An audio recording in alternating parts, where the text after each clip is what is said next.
song. Thank you. How many albums did you sell with this song? Would you call this a hit single? No, it wasn't. It was an album. It was the second album of Feedback. It was called Ullash, which in English means euphoria. And we launched the album in '87. And basically, we were very scared because it was absolutely the Feedback album where I wasn't present, and this album were two different albums. It was completely changed. I written about 3-4 songs, and everybody else put in their songs, and I was then the lead vocalist. We were not sure because it was progressive. We had jazz, we had reggae, and we were not sure. Sounds were changing. Yeah, and that was advanced music.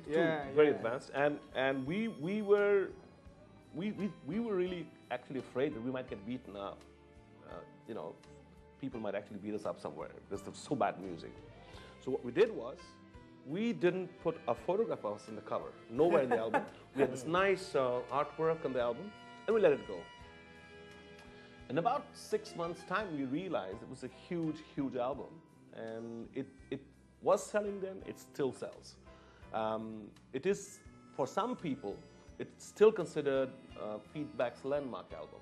Of course, we had many other albums after that, but for unknown reason, some people say it's a landmark album. And to think of it, was just, we recorded the whole album on 4-track. We didn't even have an 8-track studio. So we did 4-track, and when you have to go for a master, when you loop it, we had to go for a master spool, there's to be another leak track, so we call it a 5-track recording. And in that 5-track, when I look back, even when a lot of new musicians they come up, they ask us, really, how could you guys have done this? And it's something like what the Beatles did. They didn't have any tracks at all. It was straight live, it was straight, and they burnt the albums in the in the '60s. So we technically, on our own, we were very, very brilliant. There's no doubt about it. And when I look back to that album, when I even hear it being played, we're talking of '87, so we're talking of what, 21 years back? So we worked '85, '86 for this album. So I'm talking of 23 years, right, really. Even today, that it still survives. And we had this song called Moshumi, which was then the monster in that album.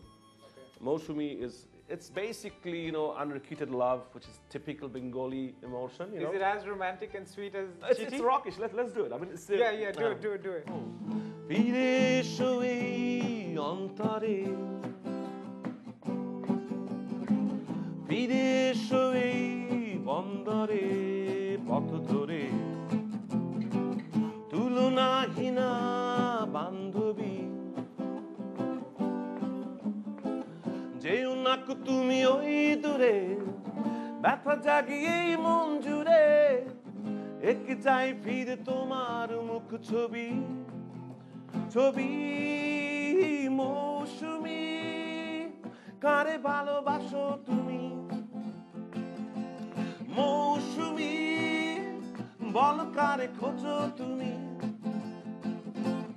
মৌসুমী, আছি একাই আমি, ভুলে অভিমান সঙ্গিনী. Something like that. Nice, very nice. Very straight rock, very straight rock. Moshumi, is she someone you know, or just a... It's always nice when people ask you such questions.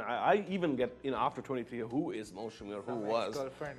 We're going to get into some nasty little details here. Well, the nasty little detail is because I had a sequel to this. This song was not written by me. Okay. It was written by a very famous lyricist. His name was Nazrul Islam Babu, who passed away. Very dear friend of ours. He wrote this song, and I think a year down the line he was dead. So it was such a huge song. And so I, in fact, did a sequel to this, which is Moshumi 2, which was basically a little more suggestive. It's like,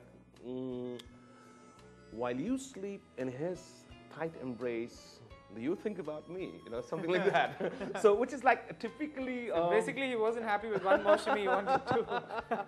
So, what I have come around believing is, right now, and that's where the surprise or maybe the buzz really is, and that's because I'm fed up asking, because really I don't know what to say. The second album, she cheated with Mac. Yeah, she cheated with me. That's the first time I cheated with her or something. Okay, yeah. You want to give us the story?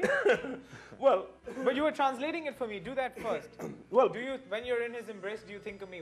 What follows? It's like তার বুকের আলিঙ্গনে লুকিয়ে মানে when you are sleeping in tight embrace তুমি ভাবছো কি আমার কথা, you think about me. তার চোখের when you look straight into his eyes, do you see my eyes? Okay. And then I say, or do you sing a sad song to forget your sorrows? Do you realize you're making hypocrisy out of love? You know, it's like it goes something like that. Pretty good, huh? Makes a lot of sense. Actually, are you for me or anybody? Yeah. Are you for me or for him? That's the refrain, is it? That's the chorus. It's like refrain. All right, let's hear it. Okay, come on. তার বুকের আলিঙ্গনে লুকিয়ে তুমি ভাবছো কি আমার কথা, তার চোখে চোখ রেখে তোমার মনে পড়ছে কি আমার কথা, না কোনো বিরহের গান গেয়ে তুমি দিচ্ছ সান্ত্বনা মনে, নয়নের জল মুছে তুমি করছো উপহাস। ও মৌসুমী তোমার কথা জেনে আমি কান্নায় ভেঙেছিলাম, ও মৌসুমী বলো তার তুমি নাকি ভুল হয়ে গেল আমার। It goes on, it goes on, and love songs.